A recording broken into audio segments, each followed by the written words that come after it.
Welcome to Collective Soulversations.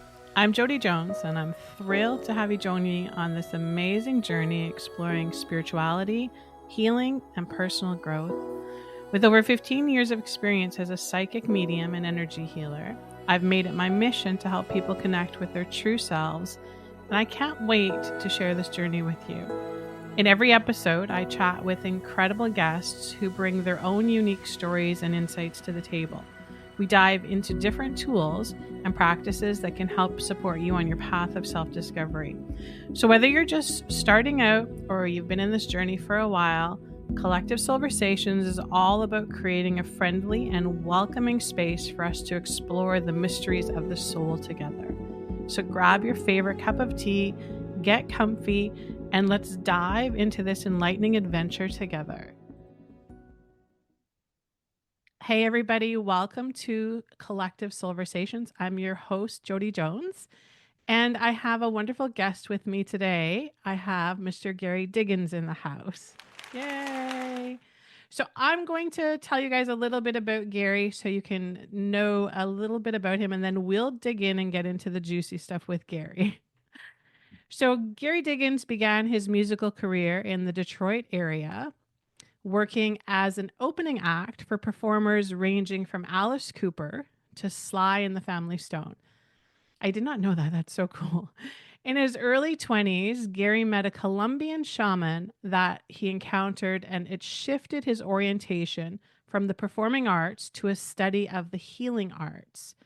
For the past 4 decades, he has maintained an expressive arts practice that blends the therapeutic use of sound with spiritual director counseling. He calls his work sound work as soul work. As an educator, Gary has taught internationally at various leading institutes and universities. Gary has written 5 books related to music as medicine. His current guidebook is entitled Liminality, Traversing the In-Between.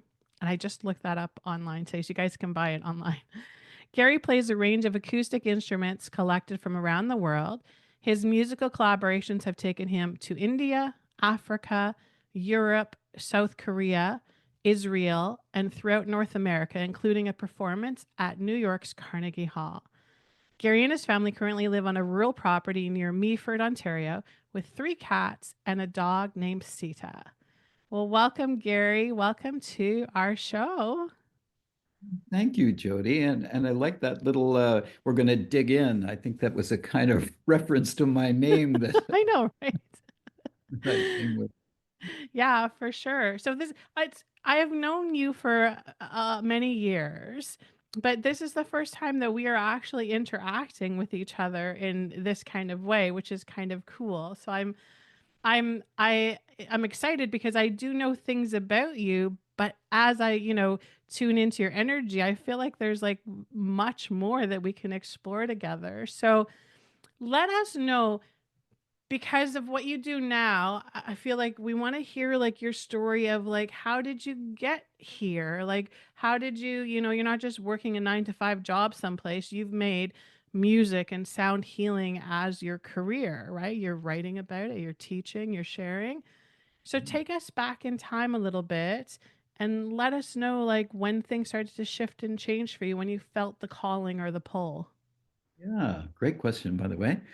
Um, so I can't claim to fully understand the process of incarnation as to why I was dropped in the Canadian city of Windsor, Ontario, but there I was. And specifically, I was born into a family that had that musical context. My father was a jazz musician, and all of us were encouraged to study more formal music. So I grew up playing trumpet mainly in orchestral settings and in concert bands and whatnot. But living across from Detroit, inevitably the airwaves were charged and floating across with wonderful music, ranging from the sounds of Motown to I would listen to Martha Jean, the Queen, on Sunday nights, and she would be interviewing Aretha Franklin, for example, right? Cool. So that kind of oriented me toward a style of music that I would have called even back then soul music. So I kind of feel that as individuals, we're wired with these dreams and passions and gifts and aptitudes that have a lot to do with our soul's callings. And that fascinates me because I feel from a psychological standpoint that often the symptomatic things that people present have a lot to do with either a disconnect or a struggle to align with their soul's calling, right? What they're here Yeah. to contribute, both in terms of a personal, but also in a larger collective sense. So anyway, I got on this path of performing with it was an eight-piece band, very different than the Detroit scene at that time in the late 60s. There was a lot of free punk music like the MC5s and Iggy and the Stooges, and we'd work with these amazing artists. So I got at a very young age, at 19, I had already performed in all the major venues in Detroit and gone out on the road.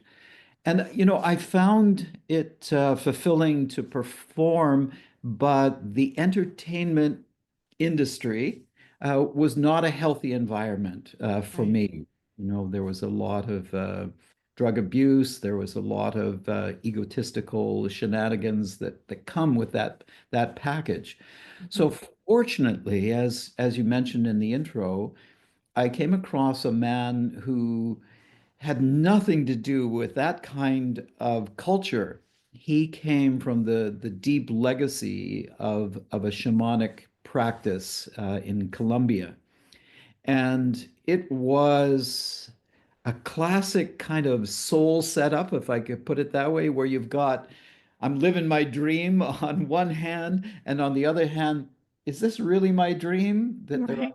other dreams, right? And I think that's part of soul work, that we have to reconcile those uh, polar opposites to find the third thing, as Rumi says, out beyond right doing and wrong doing, there's a field, I'll meet you there. Right.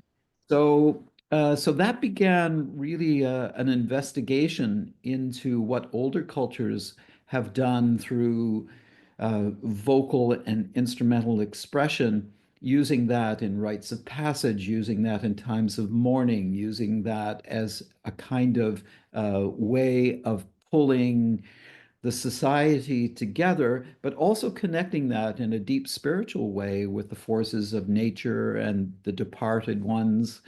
Mhm. So my journey then kind of did a little bit of a weaving between academic studies in terms of psychology and the early pinnings of music therapy back then. But I learned a lot through indigenous elders who would kind of open up um, really that rich way of using sound in an intentional context.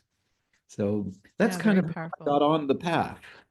Yeah, I love that. And it just, I was being shown that, I mean, you understand this now, the power of using music for healing, right? For sound therapy, and it's interesting when you talk about, the whole music industry and how it is kind of clouded in darkness, right? With addictions and ego and, all of that. But they were showing me that it's intuitively within all of us that, wanting and need to use music to heal, right? So the people that are in the music industry that are having the biggest struggles, with the addictions and the drama, the trauma, all of that, they're being called to the music scene because they feel the calling of the vibration of the potential to heal, right? The potentiality for that. And obviously, if they've got a lot of stuff to work on, it doesn't just go like I show up and now I'm healed. Right? But it's interesting that how they showed me that intuitiveness of us to go to music for healing when we need healing, because we know intuitively the vibrational frequency of music can heal us for sure.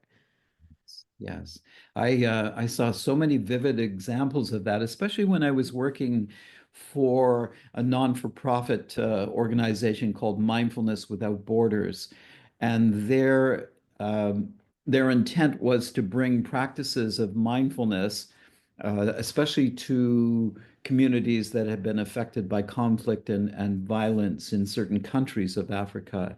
So we worked with the genocide survivors in Rwanda, former child soldiers in Uganda, and a conflict zone up in northern Nigeria. And in all those places, as you've just said, Jodi, the expressive arts, especially of music, was integral to the kind of healing of trauma. Mhm. I saw this especially working in the Gulu region of northern Uganda. So these were kids who were abducted young in life and forced to commit terrible atrocities. So when they either escaped from the LRA, the Lord's Resistant Army, or they were captured by the Ugandan forces, they couldn't return to their villages. So there was this wonderful visionary who created a place called Hope North, and Sam Okello gave a place for hundreds of these young people to regain an education, but more importantly, to heal. And I partook in these amazing ceremonies where through dancing, through drumming, and through long cycles into the evening and well into almost the period of dawn, there would be this entranced experience where um, the energy of sound and the interaction of souls created a palpable medicine. I mean, you could just Right. feel it. You could feel it. And so, as a Westerner moving into those contexts, I realized that I didn't need to import or impose anything, but to be a kind of verification of what was happening, to witness that, and to also find some ways that that could be embedded with some mindfulness practices like that. But um, even though music therapy is growing in popularity, etc., the practice of that in terms of shamans and medicine women goes back time immemorium. Some people Mhm. say that long before we had words, we had sounds and ritual experiences around chant and those early instruments. Yeah, and it's so cool because they were just saying to me as you were talking that there was no formal language used when you're using music for healing. So there's no way to convolute it, to change the meaning of it, right? How, you know, there's some words that we use that have so many different meanings depending on the inflection you put into it. But with the music, it's very true and pure, right? It's like frequency, it can't lie. Like frequency, it is what it is. Right. Yeah, that's so cool. So let Yeah, me know in terms of because voice too, yeah, just to riff off that a little bit, yeah, um, a lot of the older cultures will have a type of language that's used in ceremony in terms of either a vocalization or a chant right. that has no tethering to nouns and verbs and their local language. It's more of a we call it in ethnomusicology vocables. So it's an impressionistic language that isn't tied down to the manifest world. It's a way of using the voice in an invocative kind of way, right? Yeah. Ah, semelikoa, iye, tumaka, sele. So it comes almost like a jazz musician would improvise. Right. Right. It's a spiritual transmission, as it were, in the moment. Yeah, it's so cool that I that you, our my guides and your guides are like in sync because they're like giving it like as you're so as you were talking again, they were saying to me the the light codes, the light. Have you heard of people using that? The light language they call it. So their light language, and it's exactly what you just did there in a minute. That's so when they're doing it, is the idea is that they're channeling energy, right? They're using it through this. And when I first heard it, which was several years ago, it was very interesting because I felt a familiarness to it. Like I had heard it, but when you if you listen to it, and maybe we'll get you to riff a little bit of it again, it's like there's like so many different languages in it blending and like dialects and like all of the it's like this massive collection that you can't sit there and go, "Oh, that's a German accent. Oh, that's a Do you know what I mean? Like it's just fully encompassing, which is so cool that you just riffed some light language for us. Yeah, and it's very chameleon-like.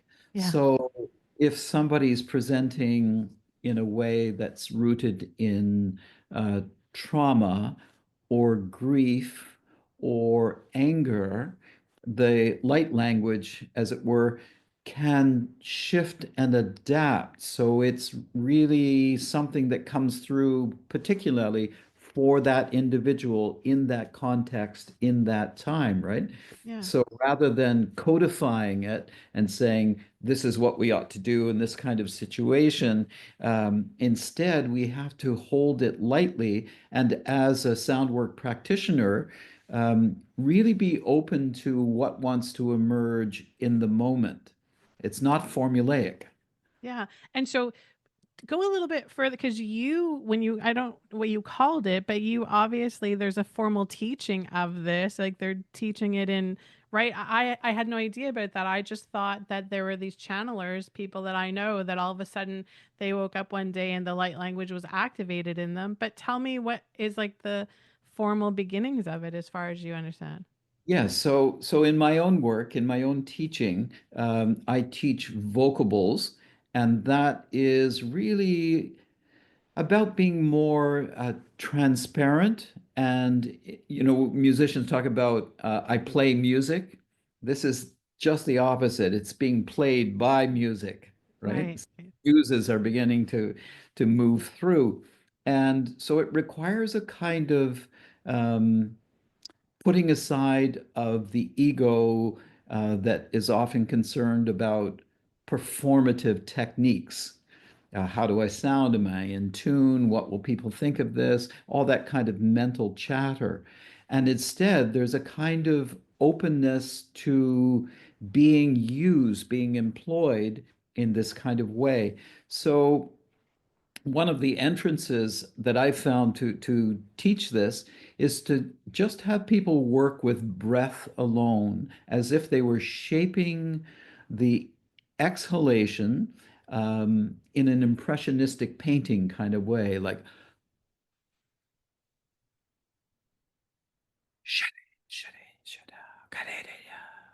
very much like we might be standing in a forest and a gust of wind comes through and begins to move the grasses and the leaves.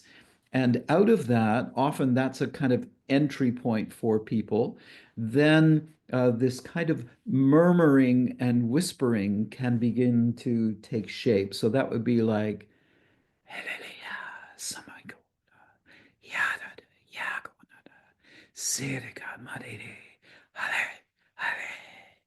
and then as we get deeper into the process, then the vocal cords can have a little more engagement.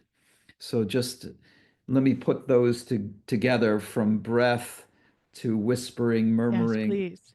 and see what comes through as you and I are in this field together.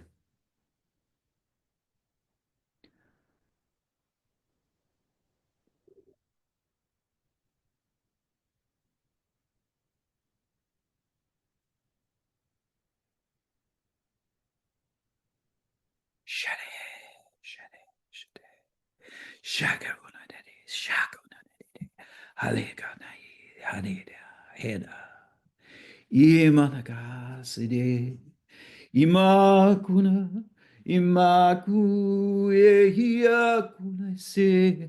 Hala, hala. Inaye manakuna desiaye. Alnaku, alnaku. Iya. Shere, shere. Sererika.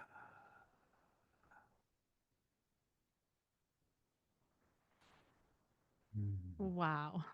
That was, I'm able to receive that right in my heart center. It doesn't, it like completely bypasses my mind and my need to like understand it, but I'm able to receive that so fully.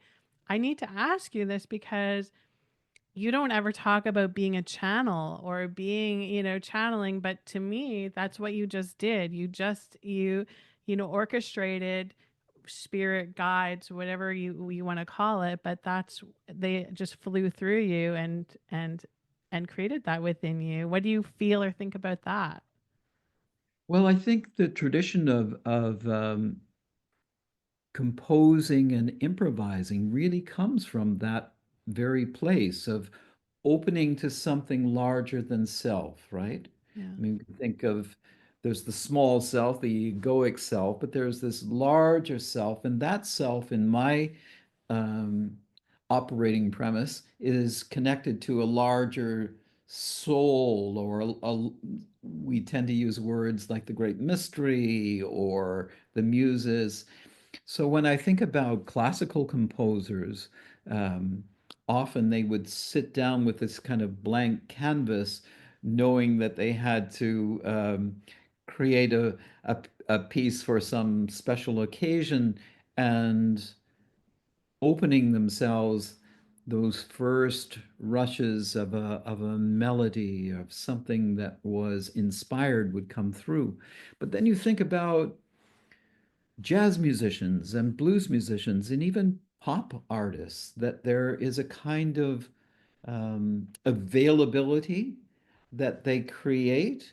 Some people will be woken up in the middle of the night and have a song or a lyric that appears to them and try to Right. capture it on some device.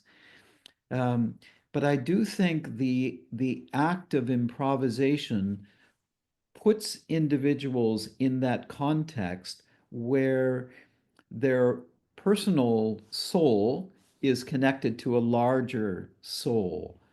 And in her book Big Magic, I forget that Julia Cameron uh, talks about this very act, that you have to indicate to those powers that you're available, that you're going to be attentive and in concert with them, that you will be a means through which something special and unique will emerge. And as she points out, if you don't do that, that project process creation is going to find somebody else that it comes through, right? Right. Yeah, It's not for gonna, sure. just going to go away. That medicine is going to find another medium. Yeah, exactly. It's because it needs to express and create. And so it's looking for light portals to go into and to be able to express and create. That's so cool. And I feel like, as somebody who channels, I can witness it in people. So when I watch, like I've watched you perform many, many times, and this summer got a chance to see you live. And when I watch, I can see spirit, animating, right? Coming in there and giving that animation. And I feel like, so many people spend such a big part of their journey being, in search of connection and their intuition. And is there something bigger than myself? I feel like it's easy to miss those moments where you are channeling, you are connected. That is your intuition. And I feel like a lot of people don't give it as much credit or acclamations as they should. And I wonder if they did, if they like let ego, like you said, instead of am I sounding right, is my pitch good, are these lyrics great, are they going to receive them, if you can like get all that off to the side and just be like, okay, let's go, then I think that's when we get like a masters among us, right, through the creating through the music scene. Mm. Yeah. I think that the challenge in that is that the academic or formal training of, say, a music therapist, and they do great work. I don't mean to belittle, but it does tend to follow prescriptive processes. So if you're working with a patient with aphasia, this is what you would do. Right. And so as efficient as that has been, it often kind of eclipses that state of not knowing, of just being in the moment and not knowing how to respond, how to serve, which I think is really the state of just being available for magic to take place, Right. for something really special and almost tailored for that instant to happen. And so it's um, it's a request often of the individual to hold that place of not knowing, of not bringing in all your experience and your teachings and ladening the moment with stuff Right. instead to maybe just pause, to be still, and I know you get this, to listen, to listen to something further upstream. And what is that asking of us? What is that guiding us or directing us to do? And then we're in service in two different ways. We're in service to the person or the grouping that's before us, but we're in service to something larger that wants to put us to work, as it were. Yeah, absolutely. And I hope that we do, I have known musical therapists and art therapists and, through the years of working in the industry that I work in. And I hope that some of them are listening to you now and having, being able to give themselves that permission to say, okay, yes, I have all these degrees and all of these diplomas on my walls, and I can give you exactly what we're supposed to be doing. But how about if I do what Gary just said and I like just pull back and like let a higher intelligence, a bigger energy come through and then show up for my patients, my clients in the way that they need it and not in the way that I think they need it, right? Right. Yeah, and sometimes the deeper into the arts that a person is, that sometimes can be a stumbling block. Right. Um, I did an event at the University of Toronto. I was the curator for this gathering, and I wanted the finale to have some really special musical moments. So I invited a friend who plays cello in the Boston Symphony Orchestra. So the Boston Symphony Orchestra A big is, deal. Yeah. yeah, it's a big Yeah. deal. Yeah. And so I picked her up at the airport and we're driving in, and she says to me, you and I both know, Gary, that I can read just about anything you put in front of me, Right. um, but I would like to look over the score before we rehearse. And Right. I'm thinking, I must have miscommunicated what I'm really Right. asking of this person.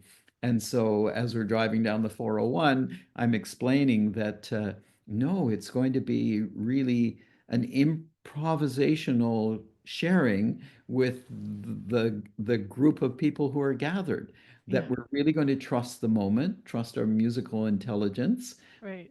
I didn't imply that we're going to trust something um, Right. not, but she was terrified. Yeah. And she refused to play unless she was positioned up in the balcony of Convocation Hall, which turned out to be absolutely brilliant because that facility has this domed kind of roof. And so up there playing her cello, it was like the sounds were just cascading Oh, wow. over everyone. And of course, she played beautifully. But the point being that for classically trained or formally trained musicians, sometimes that act of just being a tabula rasa, a blank slate, is terrifying compared to somebody who really just wants to add their voice or wants to add some musical expression to the moment Yeah. and no reservation about that. Just it's coming from a place of intention, a place of trust, and somewhat of a risk, just Yeah. going to the edge and saying, I don't know what's going to happen, but I'm curious as to what might happen if I just make myself present. Right. Yeah, for sure. And that's part of, I feel like that is part of the deep programming that we get into, right? That, the more you know, the more the more stacks of papers that you have in front of you means you're more intelligent, but energetically what all that does is it puts up like these boundaries for us, right? Like it creates these obstacles that things like your intuition and allowing things to create and flow through you makes it even harder, right? For sure.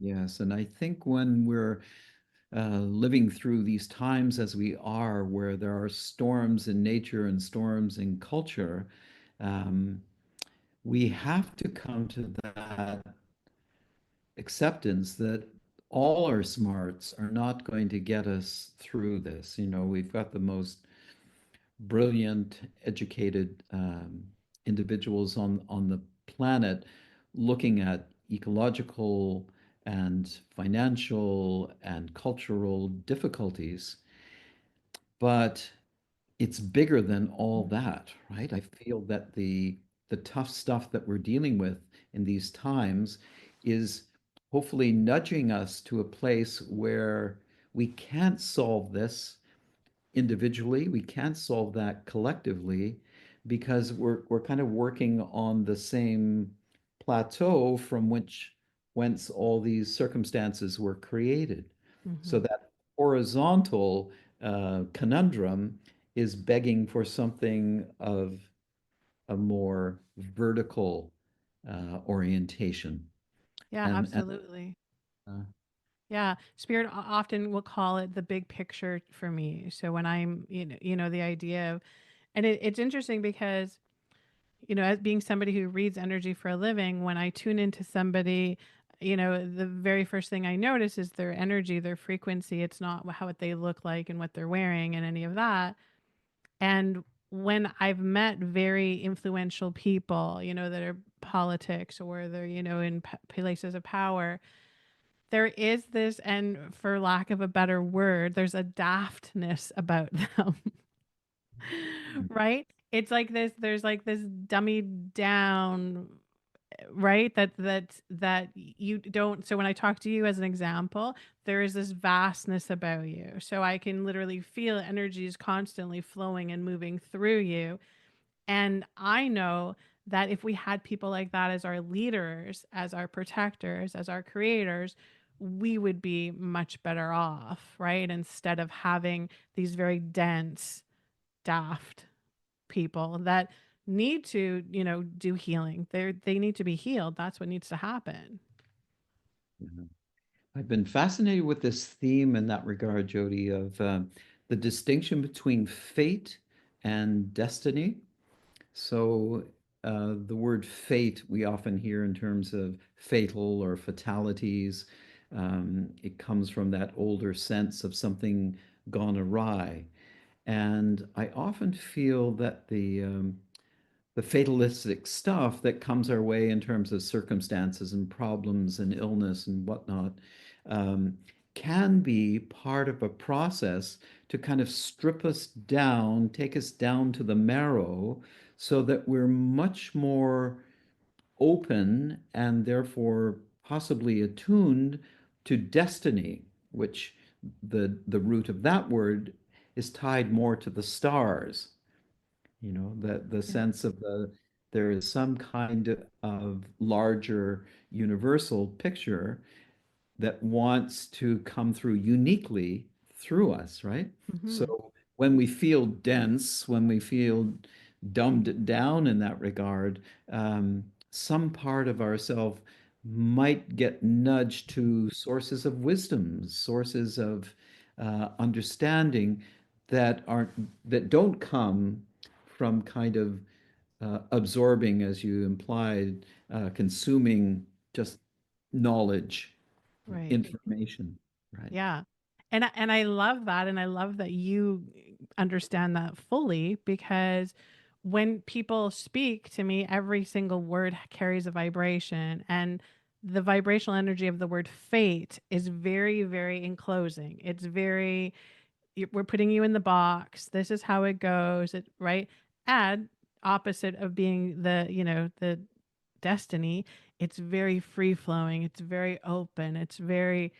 This is why when we're consciously choosing the things that we are bringing into our energies, music choices, book choices, conversations, if we feel into it and be like, yeah, you know what, I'm going to choose that light, fluffier thing now. I'm going to bring in some more of that because I need some flow, right?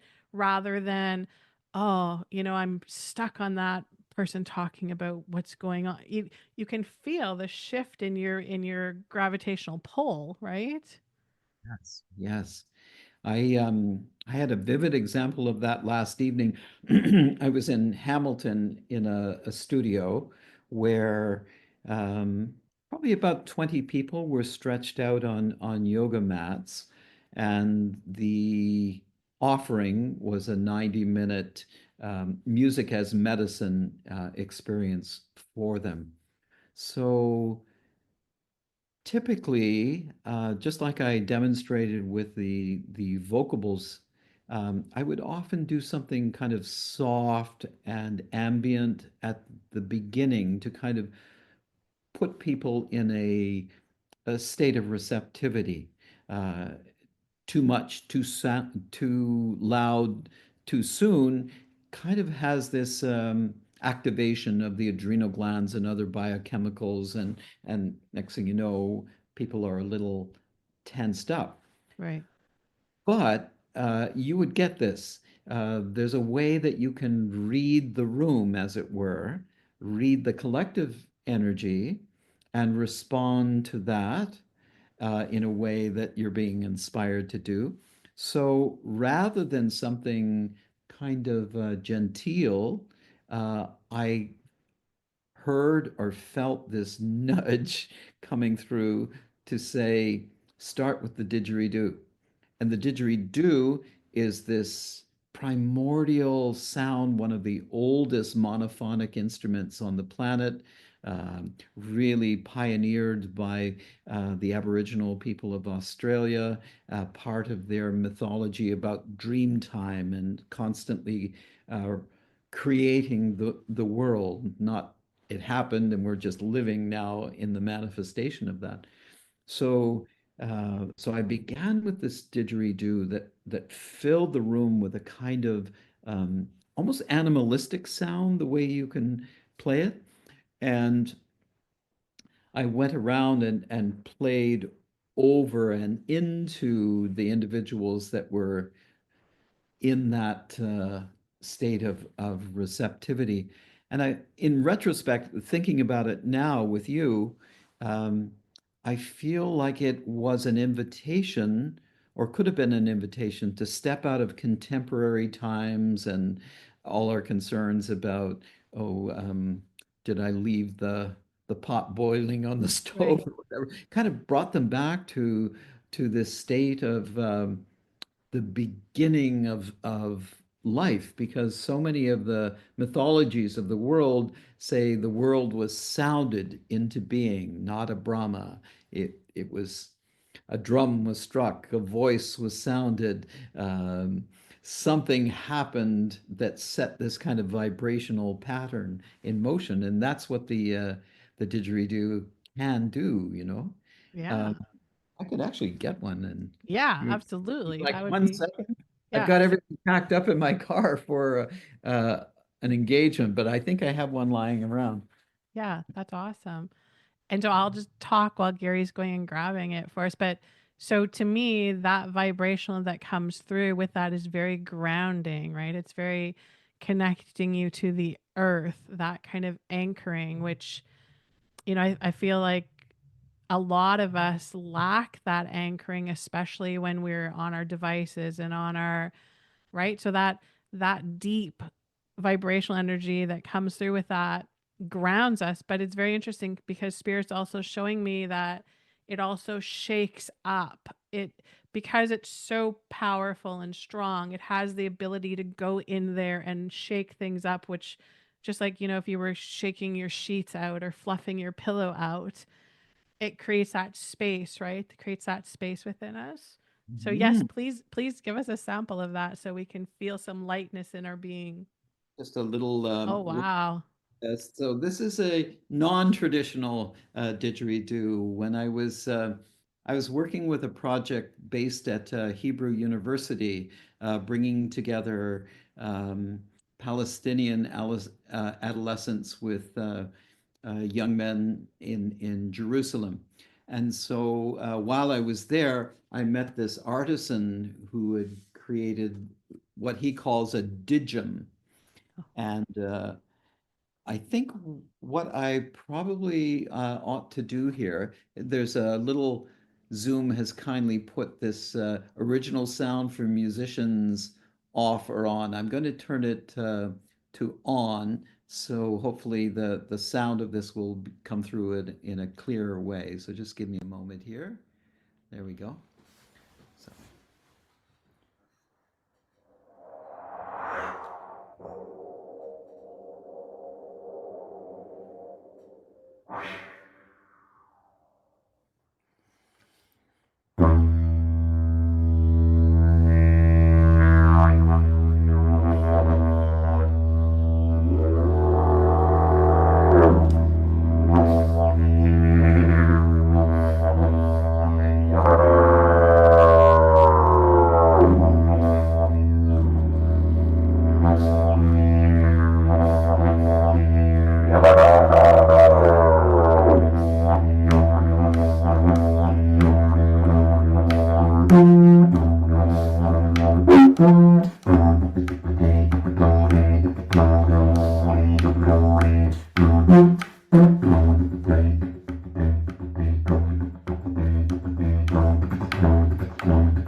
Very cool.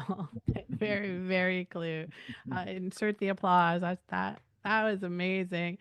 And I invite our listeners, when you guys listen to this, when he's doing that, go back and listen to it again and notice where you like feel it in your body. Because for me, I felt it right in the back of my head, right up into a couple places in my body where it's been like feeling a little stuck, a little stagnant. Hmm. That came right in there and like just shook things up. And then I found myself like chuckling, like laughing. So like that's very, very cool. And spirit right now is like lighting me up with goosebumps. That's how, so I love that. That was so cool. I feel that poetry can be heard on so many different octaves, right? Like one day you might read something of Rumi, and it lands a certain way with us. The next day it has a completely different shade or nuance of relevancy. And I feel instruments are shapeshifters that way. So I loved hearing how it landed with you today. And then perhaps re-listening to this, you might have a completely different experience. It's as if the sound has, it lives for the moment, but certainly with the advent of recording sound, it can then have a life longer than just the here and now. Yeah. And depending on where you are in the resonance, right? Where it's picking up the stuff that is the same frequency and then also kind of dispelling the stuff that you don't need, which is, I love that ability of it for sure. That's so cool. I need to go back because they're just showing me this. So there's going to be a teaching in this. When you discovered the shaman, the Colombian shaman, tell me about like where you were, where something needed to be shifted or changed for you specifically, and how and what you used to kind of move things for you. Good question. Yeah. Um, So the baggage that I brought to the initial meeting um, had a lot to do with my musical training, right? So I thought of myself as a schooled, trained musician. But the gathering, which was just maybe half a dozen or so of us, in this darkened room involved percussion instruments and a kind of approach to playing music almost like Baroque music, you know, how it all interweaves, but doing that from a percussion standpoint where all the parts were fitting together, not only to make something musically beautiful or rhythmic, but rather to engender this entranced state. I've subsequently learned that ethnomusicologists and people who are studying the neurology of music and our response, the brain's response to music, have indicated that in order to enter a non-ordinary state, uh, repetitive rhythms and sounds have to exist over an arc of a minimum of 10 minutes, right? Right. So if you think about pop music, I mean, it's like 3.5 3 minute minutes, song. Yeah. Yeah. 4 minutes long. So what I needed to be able to do was not only learn an instrument that was unfamiliar to me at that time, so I had to listen to what I was bringing. I had to listen to the ensemble that was beginning to form. I had to hold my part as best as I could.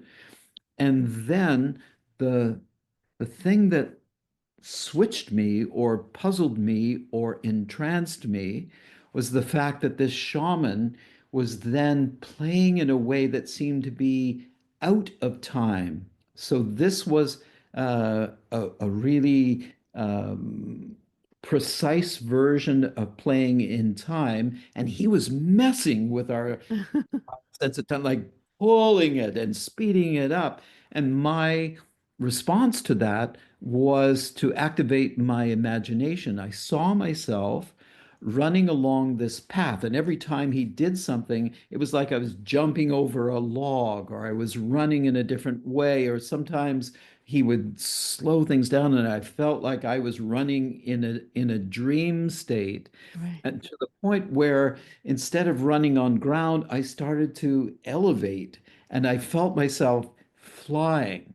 Wow. Now, I like this just absolutely was something so far from my so-called normal experience that it snagged me.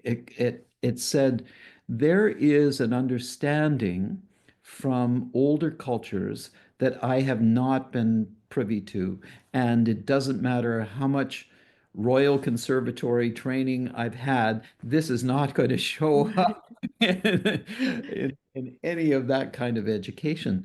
So it humbled me in the best sense.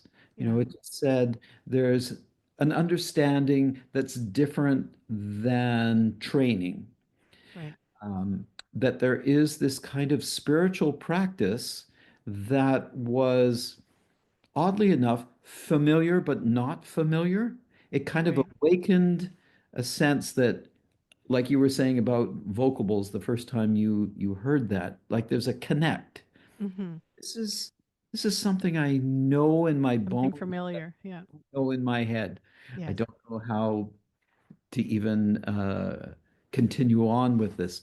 So that, Jody, was the turning point to realize that um, what we think of as music in the West is a very small sliver of a larger pie that dates back to the earliest humans. And so, if anything, we should think of ourselves as new kids on the block in that Right. regard, right? Yeah. And so that, yeah, that really kind of steered me toward um, seeking out teachers in that regard to understand as much as I could from their culture, and rather than a cultural appropriation, to make it clear to them that what I wanted to do was to bring ceremonial practices, ritual practices, and the use of sound, intentional sound, into my calling, right? Hmm. It would look different than a village in Africa. It would look different than an Aboriginal a corroboree. It would look different than a shaman in South America conducting a ceremony, right? Right. So I feel that as we interact with these older cultures, it's really important to come from that place of um, being the sorcerer's apprentice, right? Right. To kind of bend the knee and whatever they feel comfortable sharing, to accept that in a respectful way and find ways to integrate that in a way that's natural to each of us. Yeah, I love that so you following your calling and needing all of that foundational, cuz obviously you sound brilliant about music knowledge and all, academics of it. So having that base, but then having the awareness of like, okay, so my interpretation, everything's going to be a little bit different because I'm going to follow my kind of flow. And it served you well. And I love that you brought this up because they're just showing this was an example I with a mentorship student that I had. And she had connections to, an Aboriginal training, right? She was um, native, Canadian native, and we were we were teaching, I was teaching her, mediumship, psychic development, and there were many aspects where she would go, oh, but the elders say we shouldn't do that because it's outside of that ceremony, or we shouldn't.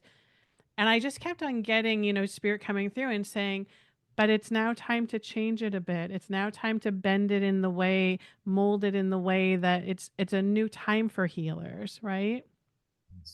Yeah, I do think that there is that adaptation to the times. So, for instance, in West African music, women didn't play the djembe from places like Mali and Senegal, and women certainly didn't play the kora, which is that kind of harp-like instrument. But now, some of the most amazing artists are the women who have reclaimed those instruments. And I do think that there's things are changing for everyone, right? They're Hmm. not just changing for us contemporary modern people. I think there are pushbacks and challenges so that we're all in this time of transformation and transition together, right? Hmm. Yeah, absolutely. And I feel like a really important part of, the work that you do is that helping us to get out of the mind space, to get out of in the summertime, Gary was at a music festival, the Coming Home Festival. If you guys check that out, because it was great. It happens here in Southern Ontario. And I actually got to sit on for a drumming circle. There was Tom Wolfe was teaching the drumming circle. I'd never even touched a drum before. And so it was very interesting because he was teaching us, the things to, and I found myself really struggling And this is interesting because, for somebody who prides themselves on being able to like get out of the mind space, allow spirit to come through and channel, when I had this instrument between my legs and I was like having to follow the teacher and do the exact thing that the teacher wanted me to do, my left and right brain was going, no, this isn't working. And so I found exactly what you said. I had to be like, you can't think while you're doing this. This cannot be I'm doing this right, I'm doing this wrong. It has to be just like flowing. And as soon as I did that, there was like this, oh, like this, right? That came through. Yeah, I think the parallel for me would be um, movement. So if somebody says, "Let's go to a dance workshop," some part of me goes, "Hmm." But if Right. somebody says, "Let's go to a movement session," that's a whole different thing, right? Because for me, that would say I can move as I might want to in the moment, and there's no right or wrong. Yeah. Whereas if I'm taking salsa lessons, it's, a very Right. Let's be exact. different part of me.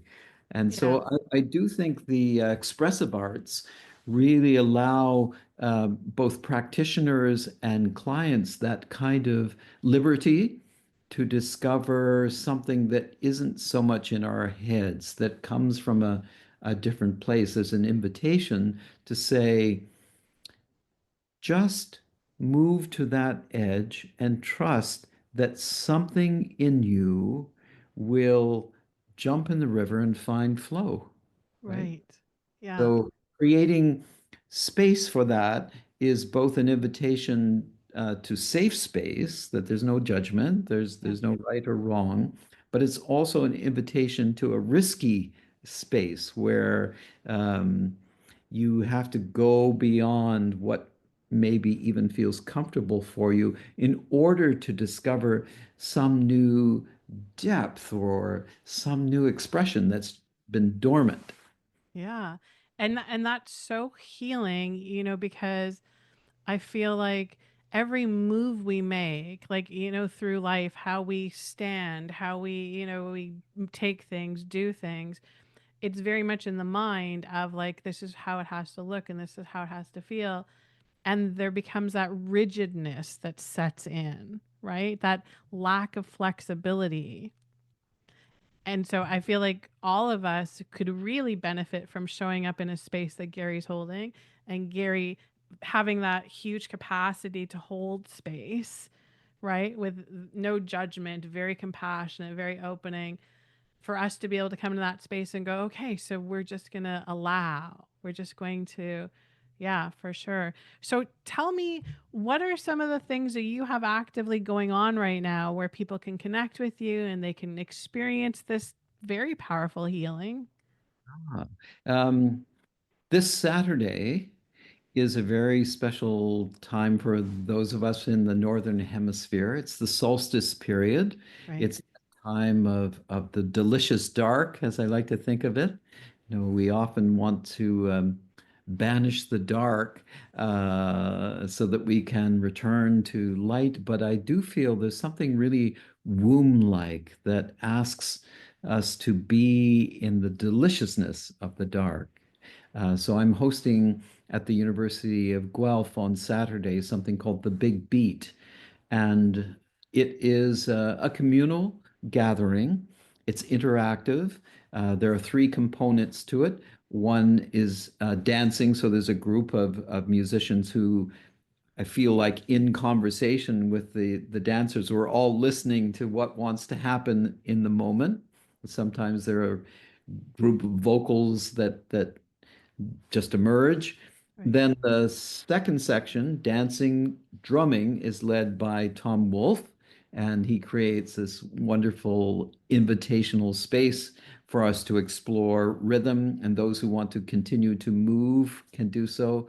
And then the final phase is called dreaming, and so that's more like what I described last night with people lying out on the floor and a grouping of sound work practitioners making sound in, again in that improvisational spirit. around and over individuals. So I tend to host those kinds of gatherings on a regular basis. Um, I am probably the award-winning individual who has the most outdated website on the planet. Just there's some part of me that hasn't quite plugged into that. So I have a web designer who's going to help me just post and recreate my offerings. So give me a couple of weeks in the new year. Check in, and there will be offerings that look like the following. Once a month, I host up here in the Beaver Valley area, which is near Meaford, Ontario. I host something called Sonica Sunday, and it's a gathering of people really in the spirit of nurturing one another through sound. I host 1 day sound work trainings that are often pivoting around a theme. The one that's coming up in January is called Sonica Rhythmica. So it's talking about what I described, not just talking about, but really experiencing what I described of my interactions with that shaman. How can we use vocal and percussive rhythm to help us enter that kind of non-ordinary or entranced state? So each month there's a different theme. Uh, in addition to that, yeah, I would encourage people if they live further afield and they can't uh, connect. This latest book is really based on the notion of what Joseph Campbell called the hero's journey, but I'm calling it more the liminal traveler's journey. It's about the stages of transition that are common to many of us and how expressive arts practices can help us in those difficult times. That's awesome. And you can I looked, so it is available on Amazon. You can get it in the Kindle and you can get it in the paperback. And some of your other books came up there as well. So I've ordered them. So Lovely. I'll have them on. I have this.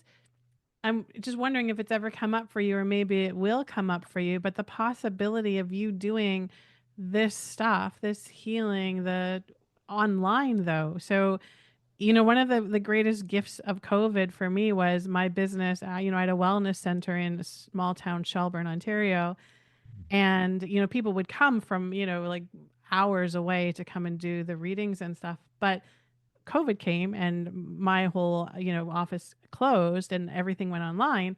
And now I have people that come from Poland and Australia and New Zealand and like all over. So Gary, have you thought about doing like this stuff?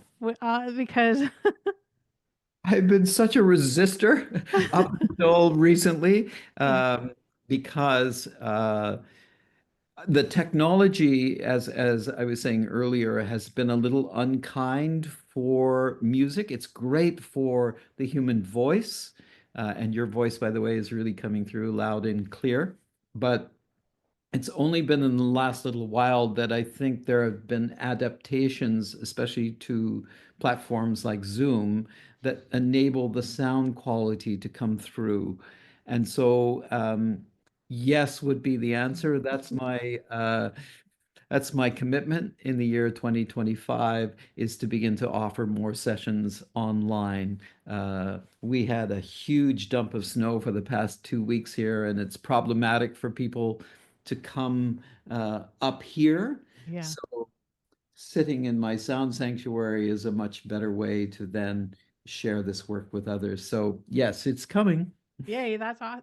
And because here's the thing for, somebody who's kind of maybe new to allowing themselves to step outside of their comfort zone, right? Maybe they're not comfortable enough to show up at, a group outing where everybody's moving and dancing. Often so for somebody like myself, so I'm an empath, I'm energetically sensitive. I often don't go to those group gatherings because the energy of everybody there is just too much for me. I Mm. can go in and come out, and especially if it's outside, then I'm okay. It's a little bit better. But if it's indoors, it's too much for me energetically, and then I don't get the benefits of the sound healing. So if you were to do something like this online and from the comfort of my own sanctuary, Mhm. right?